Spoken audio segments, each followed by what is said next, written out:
সমালোচনা আর গায়ক মাইনুল আহসান নোবেল যেন একই মুদ্রার এপিঠ আর ওপিঠ।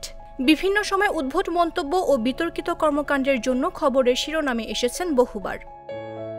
ভারতীয় টিভি চ্যানেল জি বাংলার সঙ্গীত বিষয়ক প্রতিযোগিতা সারেগামাপাতে অংশ নিয়ে ২ বাংলায় পরিচিতি পান নোবেল। তার দারাজ কণ্ঠের গায়কিতে শুরুতে অনেকে তাকে নিয়ে স্বপ্ন দেখেছিলেন, কিন্তু সেই মুগ্ধতা ধরে রাখতে পারেননি নোবেল। আলোচিত কোনো কাজ করতে না পারলেও বিতর্কিত কর্মকাণ্ডের জন্য নিন্দা করিয়েছেন অনেক, এমনকি প্রতারণার মামলায় গিয়েছেন জেলেও। এবার নারী নির্যাতন মামলায় আবারও গ্রেফতার হলেন গায়ক মাইনুল আহসান নোবেল। মঙ্গলবার গণমাধ্যমে এক খুদে বার্তায় এ তথ্য নিশ্চিত করেছেন ঢাকা মহানগর পুলিশের মিডিয়া অ্যান্ড পাবলিক রিলেশনস বিভাগের উপ পুলিশ কমিশনার মোহাম্মদ তালেবুর রহমান।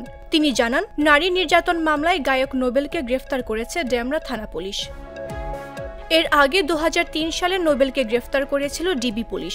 প্রতারণার অভিযোগে এক মামলায় সেবার গ্রেফতার হয়েছিলেন তিনি। মামদুহা রাইসা, জাগো নিউজ।